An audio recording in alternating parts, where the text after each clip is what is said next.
Bonsoir tout le monde. Merci d'être là pour ce nouveau café littéraire de l'impondérable. C'est le 250e que nous organisons ici. Et merci. Et aujourd'hui, merci. Aujourd'hui, j'ai l'honneur de recevoir des amis pour parler d'une question terrible. Qui est la Palestine, où nous voyons depuis une année un peuple écrasé, en voie d'extermination, sans que cela puisse s'arrêter. Donc, Akli Ourad nous vient avec un récit poignant, parce qu'il a eu la chance d'être en Palestine il y a 25 ans. Donc avec tout ce qui s'est passé, il a fait l'effort de décrire, de nous raconter ce voyage. Il y a aussi mon ami Smhan Khalil qui nous vient d'Espagne avec des peintures en hommage à la Palestine et qui a déjà traduit le livre en espagnol. Alors, voilà. Donc, une fois n'est pas coutume, c'est pas l'invité principal qui prend d'abord la parole, c'est Smhan. Smhan, alors un mot sur tes peintures, un mot sur le livre aussi. Oui, d'accord, je vais essayer. Alors, merci Youssef. Ça marche, c'est mieux là? Non?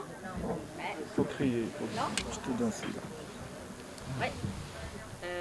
Là, c'est mieux peut-être? Il faut élever la voix. Hein? Il faut élever la voix. D'accord, je vais essayer. Donc, merci beaucoup Youssef pour l'invitation. Oui, effectivement, moi je viens modestement avec quelques peintures. Au fait, celle qui représente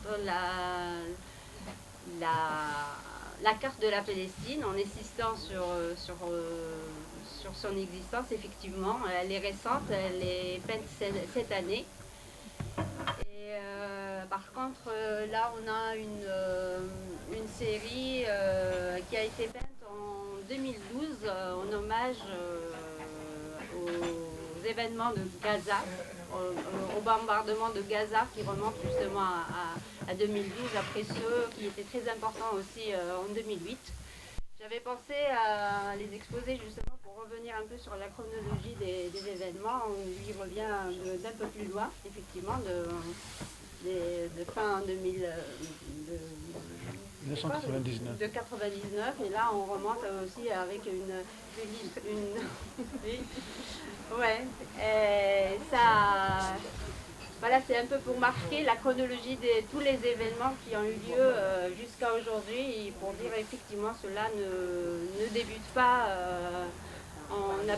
rien n'a débuté en le 7 octobre dernier. Oui. J'avais peint cette série en 3 phases, effectivement, en commençant par le bombardement, qui a été très impactant et tout ça, et une deuxième phase qui était le silence de tous des médias, et qu'on retrouve aujourd'hui, même ah oui, des médias complices justement de tous ces attentats, des événements, et aujourd'hui dans une mesure beaucoup plus choquante vu l'envergure du génocide. Et donc pour une troisième phase, j'avais décidé, bien sûr, dans une démarche un peu plus positive, de projeter un peu toute la question dans une position un peu plus, vers une solution paisible, obligatoire, qui dans l'idée d'arriver à un cessez de tous ces massacres, et à une solution pour les Palestiniens, bien projetée dans le temps, de manière naturellement définitive, quoi. D'accord. C'est un peu ça mes démarches quant à ma modeste...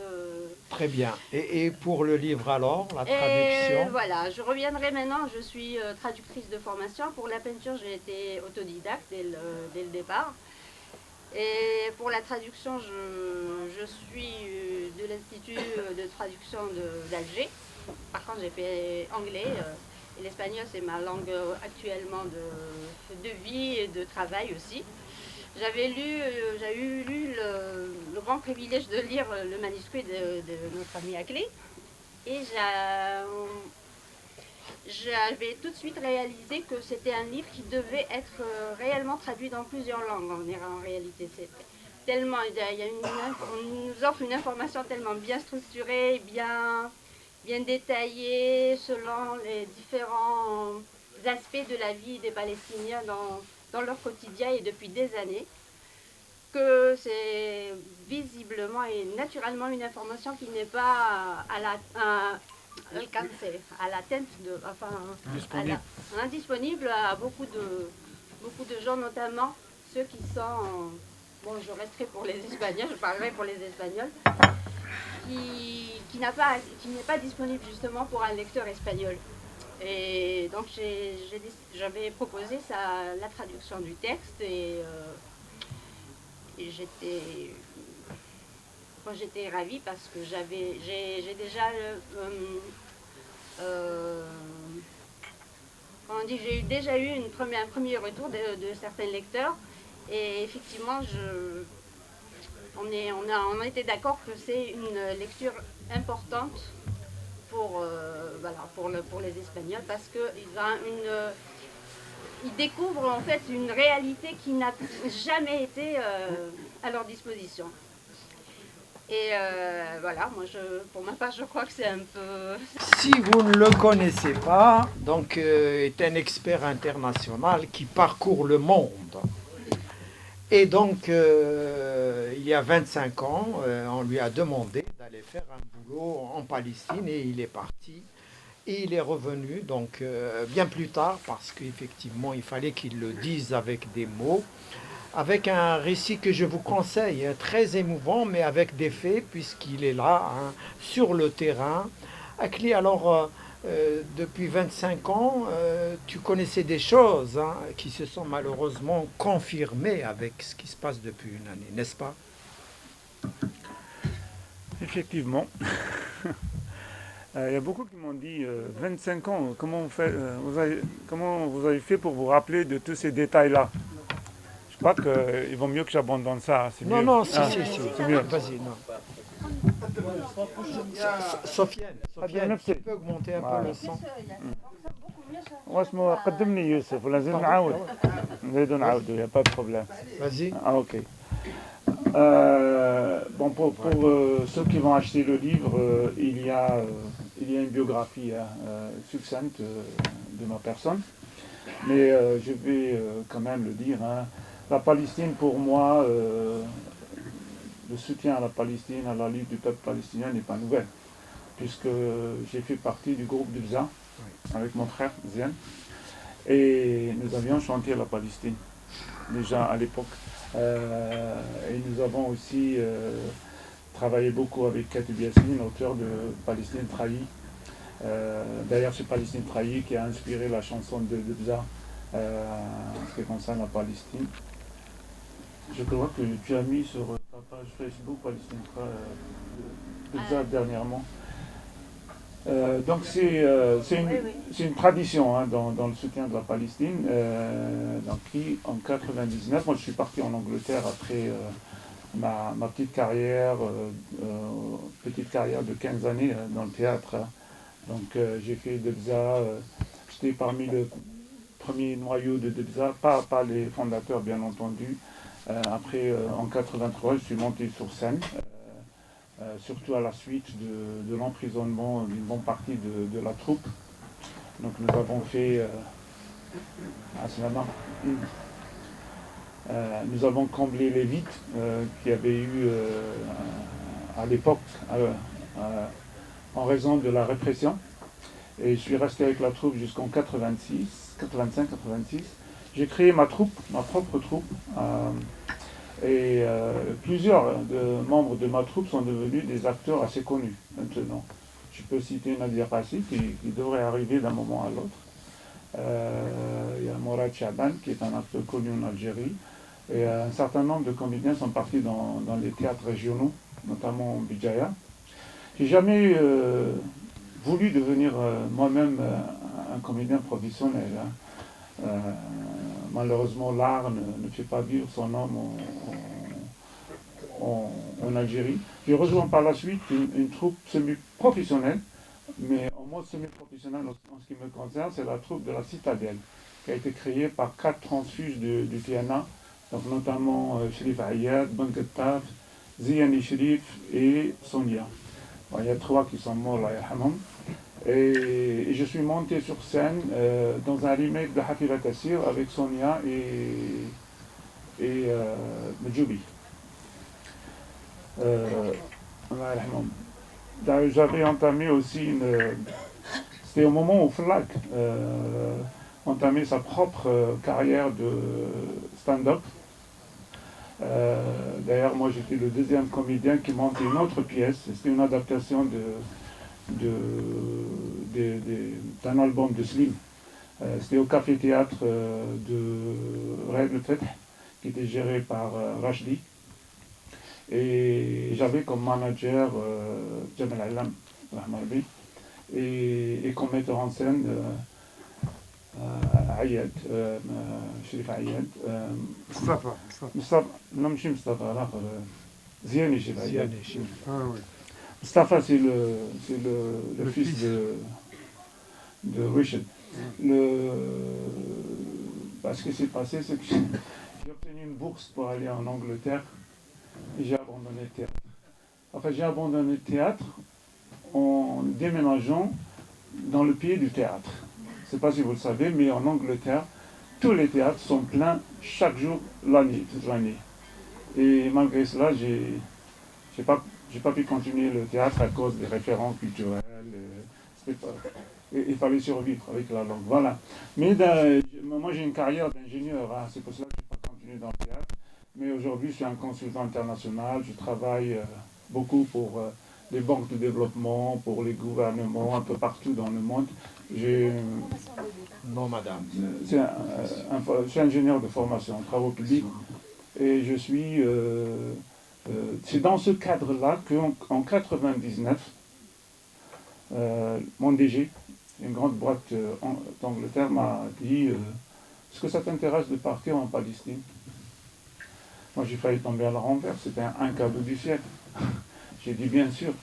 Puis il me sort une feuille, il me dit tu dois me signer ici pour désengager l'entreprise, en cas où quelque chose t'arrive. C'est comme ça chez les Anglais. Donc j'ai signé. Si quelque chose m'arrivait, la compagnie n'allait rien payer. Mais je m'en foutais, moi je voulais partir. Voilà, c'est comme ça que je me suis retrouvé en Palestine. Et dès que tu arrives, ce n'est pas toujours très joyeux. Hein? Alors j'aimerais que tu nous racontes cette histoire de Tizi Ouzou, parce que tu es né à Tizi Ouzou et tu leur dis que Tizi Ouzou c'est en France. C'est dans le livre, vous allez le voir, c'est dès le départ. En fait, Assalam Mustafa. Quand on voyage en Israël, les problèmes commencent...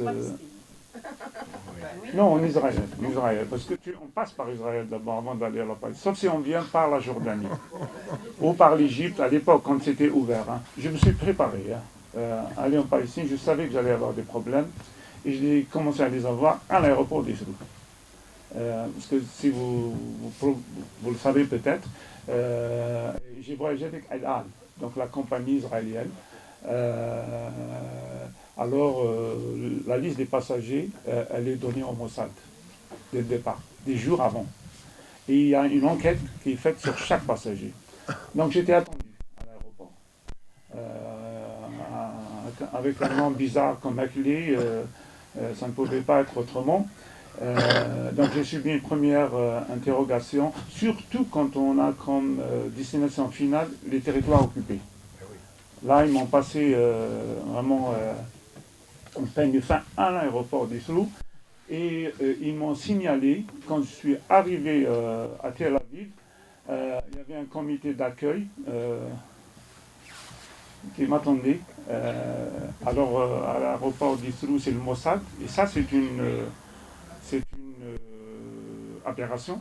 Parce que normalement, la sécurité est assurée, c'est un fait souverain.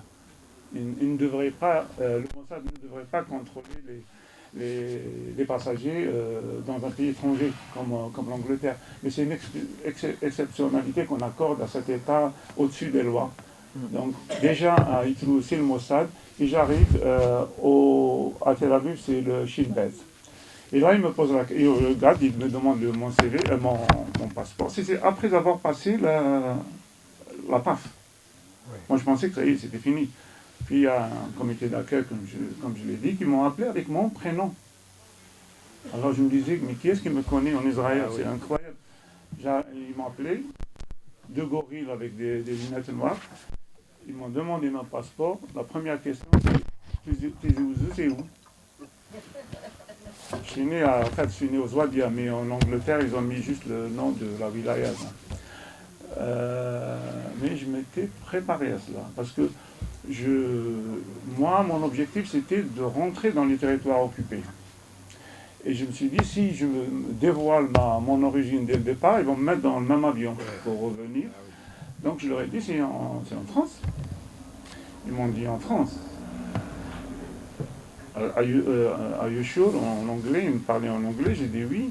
Puis l'un d'eux est parti dans son... Ils ont réduit un KGB, il est rentré là-dedans. Il revient après une demi-heure, il a fait sa recherche. Il pensait qu'il allait trouver Tizi Ouzou dans le Massif central ou dans l'Ardèche. Il revient, il me pose la même question. Tizi Ouzou, c'est où? J'ai dit, je vous ai dit, I already told you, it's in France. Are you sure? I said, I am sure. Il retourne dans son KGB, il laisse l'autre gars monter ma garde. Et entre-temps, les citoyens normaux passaient, récupéraient leur bagage et sortaient. Il revient une troisième fois, il me dit, encore une fois, Tizi Ouzou, c'est où? Je lui dis, c'est en Algérie. Je dis, ben voilà, suis-moi. Et c'est là que ils m'ont pris dans le truc. Tu veux que je raconte comment ça s'est passé? À mon avis, tu laisses ça pour les lecteurs. Voilà. Comme ça, ils vont découvrir. On ne va pas s'attarder, toi et moi, parce qu'il y a beaucoup de choses dans le livre. Hein. On ne peut pas les dire en 10 minutes ni en 20 minutes. Je vais te poser une seule question avant de donner la parole à Lassane. Alors, avec le temps, 25 ans sont passés. Quand tu fais le fil de ton voyage, qu'est-ce qui t'a marqué le plus? Si tu pouvais résumer un petit peu ce qui t'a marqué, c'est l'injustice, c'est l'apartheid. Voilà, qu'est-ce qui t'a marqué le plus? En fait, je le dis dans le livre. Hein, oui, bien sûr. Je dis dans le livre que Israël ne m'a pas déçu. Je suis parti voir ce que c'est qu'un colonialisme doublé d'apartheid, aujourd'hui doublé de génocide. Mais à l'époque, il n'y avait pas le génocide, il y avait un génocide jouant. Oui. Ils ne m'ont pas déçu, parce que j'ai vu exactement ce que j'avais imaginé. Une chose était très importante pour moi, hein. Nous sommes tous des enfants de l'indépendance. Le plus vieux d'entre nous était né quelques années avant l'indépendance. On connaît beaucoup de choses sur le colonialisme à travers ce qu'on nous raconte, nous racontaient nos parents, ce qu'on a lu, les quelques films qui ont été réalisés sur la révolution algérienne, mais on n'a jamais vu le colonialisme.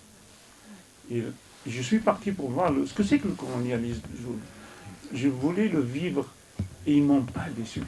Avec son lot de déshumanisation de la population palestinienne, de ségrégation, de racisme, de brimade, c'est extraordinaire. Ça n'a jamais changé, ça m'a jamais quitté. Et j'ai continué à lire beaucoup sur la situation en Palestine. Et vous savez ce qui se passe aujourd'hui, c'est la phase finale un peu. C'est la phase finale nazie qui est appliquée au peuple palestinien par les victimes du nazisme. C'est ce qui est extraordinaire. Ça, c'est la performance du sionisme. C'est d'arriver à faire commettre à un peuple qui lui-même était victime d'un génocide. Je suis tenté de répondre comme Rafi Saïdi dans une fameuse émission Filiqa Sahafa, du temps du fils et tout. Il a dit à un journaliste qui a posé une question, il a dit Hadi Mashi, Hada Mashi Su'al Hadi Mulahada. Donc je suppose Hadi Mulahada. Oui, deux. Attendez. Non, mais je suis d'accord avec Bastien. Ça, c'est deux problèmes qui ne concernent pas mon livre. L'État algérien a la parano en ce qui concerne. Ils ont peur que des manifestations pro-palestiniennes se transforment en Hirak saison 3. Donc ils ne le permettent pas. Quant à l'ACB, je suis en train de subir le même traitement. Mais je ne vous raconte pas les insultes que je reçois sur ma page Facebook. Et il y en a même un qui s'est présenté aussi là devant moi pour me dire il fallait écrire sur le génocide algérien et le génocide palestinien ne nous concerne pas. Donc, mais ça, on sait d'où est-ce que ça vient. Et je préfère ne pas aborder ce sujet-là. Voilà. Très bien.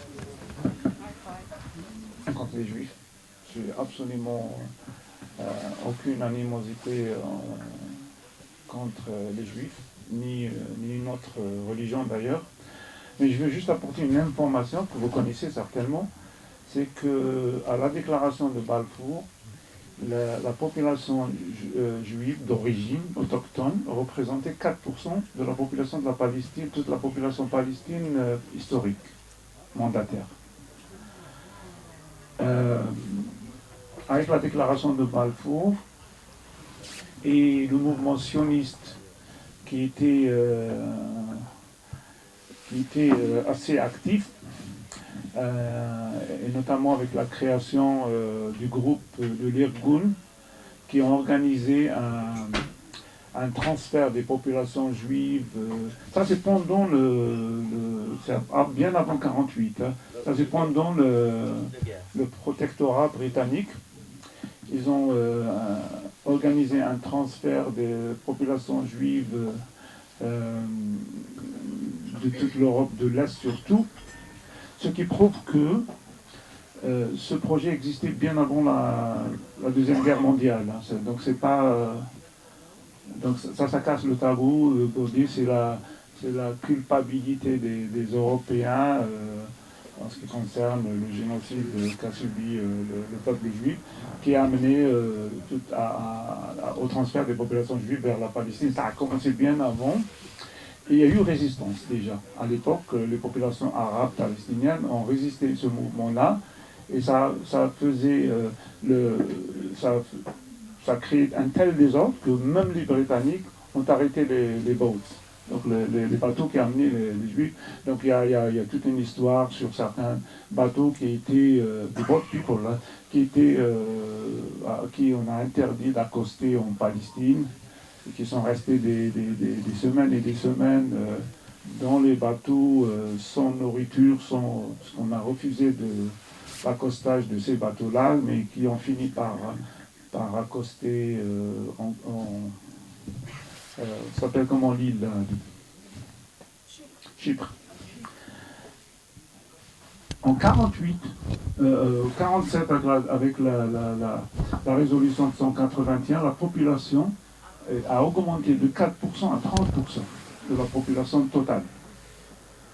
C'est-à-dire qu'il y a 26% qui étaient importés, je les appelle les importés, entre 1917 et 1947.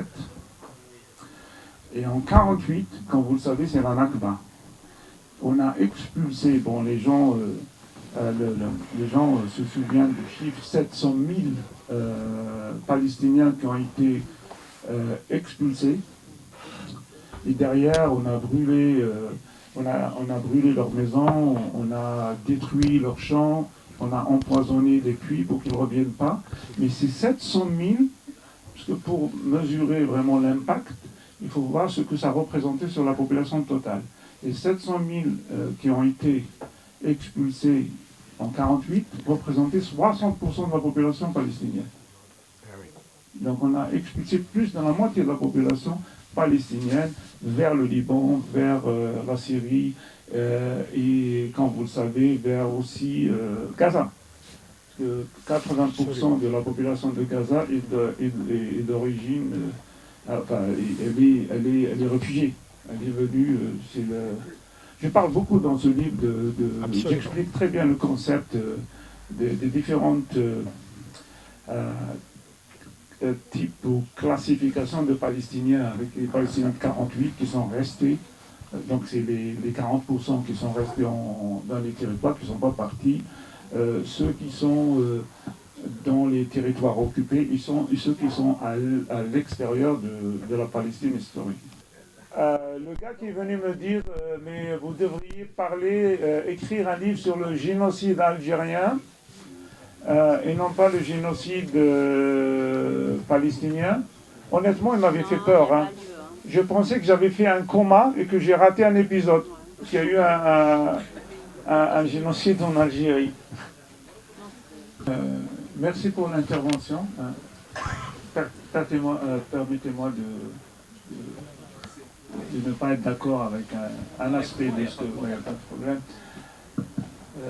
C'est vrai que le fait que Hamas soit un mouvement islamiste gêne beaucoup de gens dans le soutien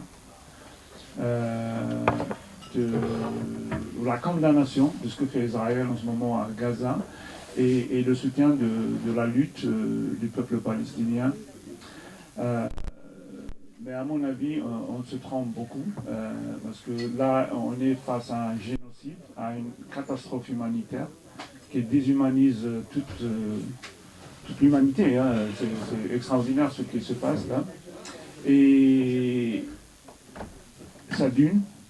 De deux, je l'explique d'ailleurs dans le livre, des deux côtés. Le sionisme a été créé par des gens de gauche. Et la résistance palestinienne a été aussi créée par des gens de gauche. Donc George Habash est un gauchiste, Arafat était un gauchiste. Sauf que cette lutte acharnée, d'un côté, pour créer un État sioniste, il ne faut pas oublier que le projet sioniste, ce n'est pas juste d'occuper Gaza ou la Cisjordanie, c'est de créer le Grand Israël qui ira du Nil à l'Euphrate. C'est documenté, d'ailleurs aujourd'hui, c'est déclaré par le mouvement messianique qui est au pouvoir avec Netanyahou. Ils savent exactement ce qu'ils veulent, ils ne vont pas s'arrêter. Du côté palestinien, le fait que la solution à deux États a échoué avec les accords d'Oslo, justement, et je le dis dans le livre, en raison du Hamas. Vous vous souvenez que Hamas, à l'époque où Arafat négociait une solution à deux États, lui a tout fait pour saborder la solution à deux États. Bon, la qualité de cet accord-là est discutable, bien entendu, mais ils n'étaient pas les seuls. Le Likoud aussi a tout fait pour saborder la solution à deux États. Il n'était pas au pouvoir à l'époque.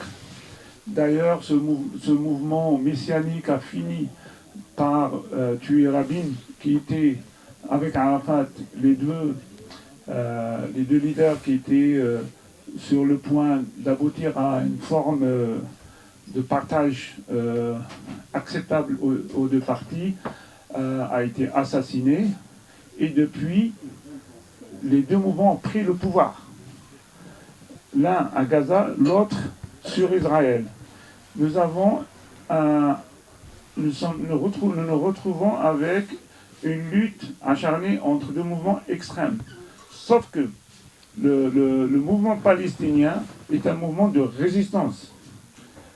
Ils sont islamistes, mais ça concerne les Palestiniens. Ça ne doit pas concerner ni les médias français, ni quiconque. Ça concerne les Palestiniens. Et c'est à eux de décider qui les représente ou qui... comment? C'est pas à nous de discuter du choix des Palestiniens. Nous, ce qui nous concerne, c'est qu'on a un mouvement de résistance ils sont en train, et c'est le droit international qui le leur donne, c'est un peuple occupé, le droit international leur donne le droit de lutter par les armes, et ça c'est la charte des Nations Unies, par les armes contre une occupation militaire de leur territoire. Exactement. Il y a une question. Hanafi. Bonsoir à tout le monde. Hanafi Radio Tiwizi, pardon. Je tiens à vous féliciter pour votre courage parce qu'écrire un livre sur la Palestine actuellement, en France, on est catalogué directement d'antisémite. C'est courageux. Et ma question, est-ce que vous avez écrit ce livre, le but c'est pour soutenir la population palestinienne ou pour dénoncer le génocide? L'un ne va pas sans l'autre. En fait, ce livre-là est un cri de colère. Le voyage a été fait il y a 25 ans. D'ailleurs, à l'époque, j'avais écrit tout de suite un article dans Liberté, aujourd'hui Guépin, et je ne pensais pas revenir sur cet épisode de ma vie. Sauf que l'attaque sur Gaza, l'agression caractérisée sur la population de Gaza, qui a mis en colère toute âme sincère, m'a mis en colère. Et j'ai décidé d'écrire ce livre pour d'abord mes compatriotes, pour leur raconter ce que c'est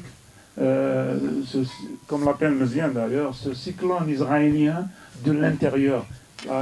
Sanhaj a donné cet exemple-là où il tire comme ça, parfois juste pour le plaisir, parce qu'ils savent que l'eau est très rare sur cette partie. Elle est rare d'abord parce que Israël détourne l'eau du Jourdain. Les colonies en Cisjordanie ne manquent jamais d'eau, ils ont de l'eau 24 sur 24. Les Palestiniens, ils ont de l'eau un jour sur 7. Parfois un jour sur 15 jours. C'est pour ça qu'ils stockent l'eau sur des citernes noires. Quand on voit les villes palestiniennes, que moi j'appelle camps de concentration, ce n'est plus des villes, hein. Elles sont entourées de murs et les gens sortent avec un laissez-passer. Le laissez-passer, vous vous rappelez, c'est ce qui a amené Mandela à commencer sa lutte contre l'apartheid. Quand ils ont décidé de remettre les laissez-passer au commissariat de police, il y a eu Sharpeville, on a tiré sur les populations qui sont venues remettre leur laissez-passer, et c'est ce qui a radicalisé le mouvement de l'ANC, qui a amené à la... Donc je raconte l'apartheid. Quand on lit son livre, on le vit. C'est exactement l'objectif. Absolument. Moi, je ne peux pas partager cette Ah, opinion. non. Hitler est un criminel. Oui, il y a une suite. Il était un criminel et un génocidaire. Et je ne crois pas qu'il faut tomber dans cette idée que parce qu'Hitler a tué des juifs et qu'aujourd'hui les sionistes font ce que nous connaissons, le peuple palestinien, on fait une déduction simpliste, allant jusqu'à à remercier Hitler pour ce travail-là. Moi, je rejette complètement cela. Je l'ai dit au départ, hein, la question est correcte, de toute façon, en ce qui concerne. On se demande pourquoi un peuple qui lui-même a subi la Shoah, le génocide le plus terrible du XXe siècle, se retrouve aujourd'hui à commettre le même génocide. Je crois que cela revient et Salah l'explique bien dans son livre. C'est le mouvement sioniste. Hein. Il faut cet amalgame qu'on fait entre juifs, israéliens et sionistes est terrible. Hein. C'est-à-dire, au fait, le génocide actuel, le colonialisme, puis l'apartheid, puis le génocide. En fait, c'est le catalogue de toutes les horreurs humaines qui sont réunies un peu dans le travail, dans ce que fait les sionistes. Ça, c'est l'œuvre des sionistes. Et c'est un projet qui existe depuis... on peut avoir l'année du congrès juif, le premier congrès. Voilà, c'est vers la fin du Très bien XXe siècle. acquis. Alors, on va prendre 3 petites interventions avant la dédicace. Vas-y. Oui. Bonsoir les amis, amis S et amis S. Femmes et hommes. Moi, je suis le grand frère de Akli. Je suis un peu plus âgé que lui, j'ai 7 ans de plus que lui. Il m'a, avec ce livre sur la Palestine, il m'a stupéfait parce que pour moi, mon frère était un ingénieur. C'est pas un écrivain, c'est pas, il n'avait rien à faire. Bien entendu, j'ai reçu un jour, alors que j'étais journaliste, c'était je crois en 1989, alors que j'étais journaliste à Liberté. 99. 99. 99, ouais. 99, non. Ouais, 89, Liberté. Ouais, 99, non. Il m'a envoyé un papier d'Israël. Il m'a dit publie-le. C'est quoi? En fait, c'est la base de ce livre, hein, quoi. Et donc, je l'ai publié, on l'a retapé un peu et tout, on l'a publié. Ça s'appelait Pérégrination d'un Algérien en Israël. C'était ça, hein, clair. Et donc, finalement, je vous dis, j'étais stupéfait de voir Akli carrément écrire un livre, mais en même temps, pas du tout. Je ne suis absolument pas trop surpris. C'est mon petit frère, mais attention, quelqu'un avec lequel j'ai eu une vie incroyable, d'échanges comme ça. Je vais vous dire, par exemple, le jour où il est né, en janvier 1962, le 11 janvier 1962, je me trouvais dans un dépotoir de l'armée française. Et avec quelques amis des Ouadia, ma petite ville de Kabylie, et on était en train de chercher dans le dépotoir les fromages que les Français jetaient à la poubelle. Et pour nous, c'était de l'alimentation, c'était terrible. Et j'étais en train de trouver du fromage et de manger sur le dépotoir avant de descendre à la maison. Et à un moment donné, il y a quelqu'un qui vient en courant et qui me dit ta maman vient d'accoucher. Et donc, j'ai pris un bout de fromage comme ça et je suis descendu en courant. C'était Akli qui est arrivé. C'était Akli qui était né. Terrible. Vraiment terrible. Et puis, beaucoup plus tard,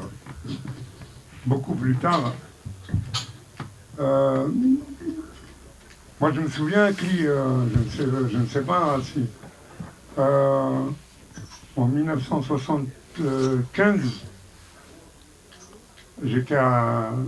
C'est ça, 75, j'étais à l'armée. Amgala. Avant Amgala, j'étais à Tindouf. C'est juste... je t'écrivais. Et toi, tu devais rentrer en 6e. Et tu m'as dit, Mziane, qu'est-ce que je fais maintenant? Je vais rentrer en 6e, qu'est-ce que je dois lire? Et je t'ai envoyé une liste d'auteurs à lire. Quelle mémoire. C'est parti comme ça. Entre autres, Les raisons de la colère de John Steinbeck. John Steinbeck. John Steinbeck, Les raisons de la colère, des trucs, enfin plein de choses. Oui, Hemingway, Ernest Hemingway. C'est bon. C'est bon, monsieur. Merci. Merci pour ces paroles très émouvantes quand même. Hein. C'est l'hommage d'un frère à un autre. Méziane, je ne vais pas le rappeler ici, mais c'est une plume superbe. C'est aussi quelqu'un qui a beaucoup voyagé et c'est un poète dans l'âme. Salah. Je suis allé en Israël et à Gaza en 1997 comme participant à la conférence internationale sur la paix.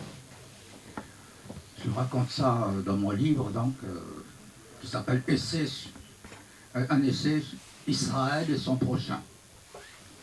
J'ai commencé à étudier la Torah, oui, pour parler d'aujourd'hui. Donc le titre c'est Israël et son prochain d'après la Bible et des textes d'auteurs juifs anciens et contemporains. Ça va jusqu'à Finkielkraut. Donc disons ceci, je ne raconte pas mon séjour, je le raconte dans le livre, hein, à Gaza, qui m'a complètement... Je crois que c'est de là qu'est venue ma passion dans le sens même christique de ce qui se passe aujourd'hui. Madame, je ne sais pas parler, faisait la comparaison avec tous les colonialismes. À mon sens, connaissant un peu l'histoire, ce qui se passe contre les Palestiniens, il n'y a pas eu d'avant. Même les Amérindiens n'ont pas subi autant. Et la différence avec tous les autres colonialismes, c'est l'impunité de l'État colonial. Absolument. Ça me dépasse. Ça, c'est quelque chose. Et encore les soutiens des pays généralement occidentaux, mais je crois, figurez-vous que le 7 octobre 2023, j'ai écrit un texte 6 jours après le 13, et j'ai dit, malgré ce qui s'est passé le 7 octobre, c'est un point de non-retour. C'est-à-dire que c'est fini. Il peut y avoir des milliers, des milliers de morts. C'est fini, il va y avoir un État palestinien. Et ça, c'est pas grâce à... Il y a des Israéliens qui le veulent aussi. Alors, juste pour terminer, à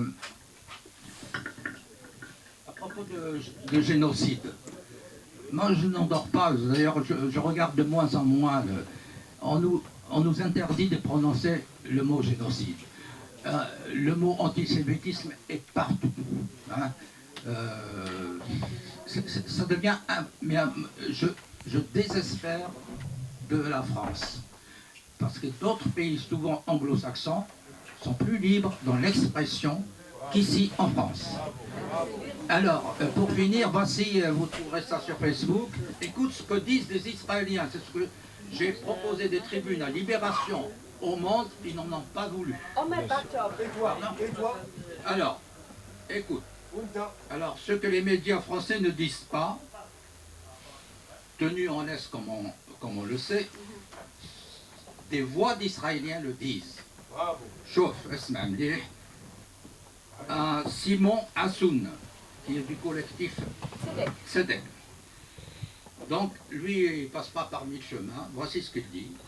Alors que certains parlent de risques génocidaires à Gaza, il nous revient de regarder la réalité en face et témoigner de ce que cet État inflige à la population palestinienne devant les yeux du monde entier. Oui, un génocide est commis.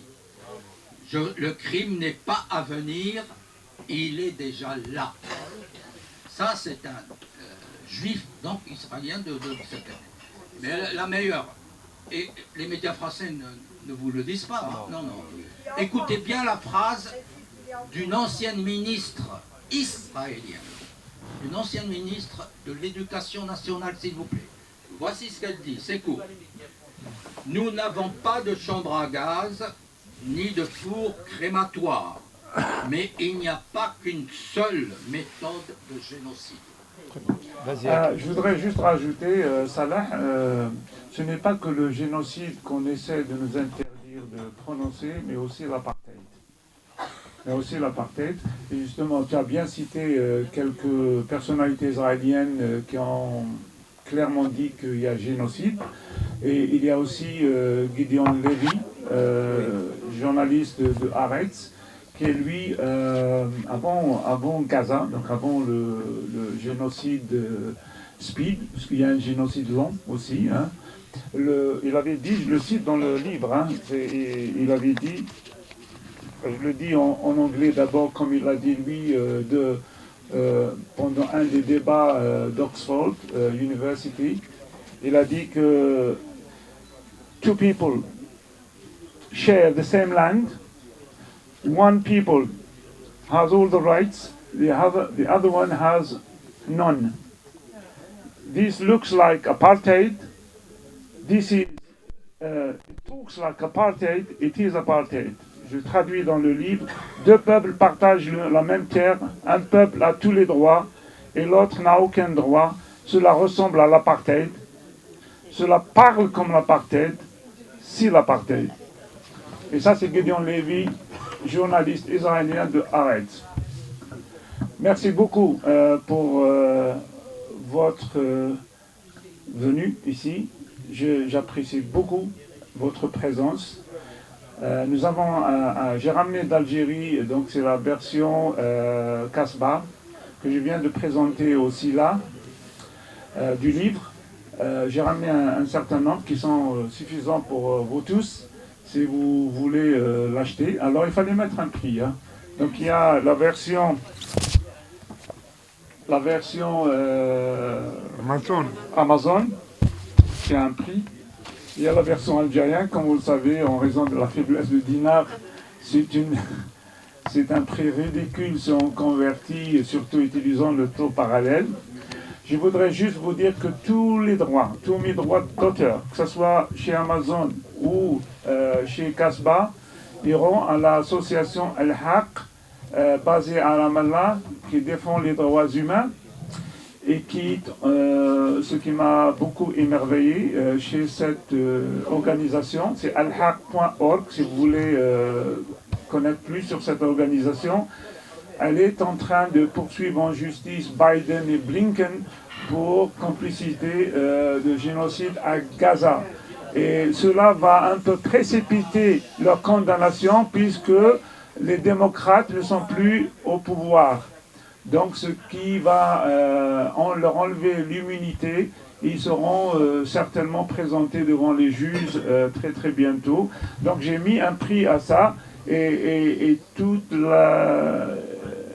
les revenus vont aller vers l'organisation Al-Haq. Je vous demande juste de payer 10 € pour ce livre.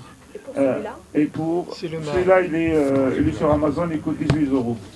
Donc c'est 10 € et cela partira vers Al-Haq.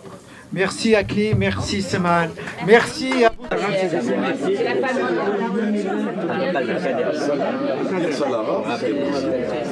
Si vous le dites dans la rue, c'est bon. Dans la rue, c'est... Criminalise aussi de Salara. 1972. Et si on veut le commander après, où est-ce qu'il faut y aller? J'ai une amie qui est là.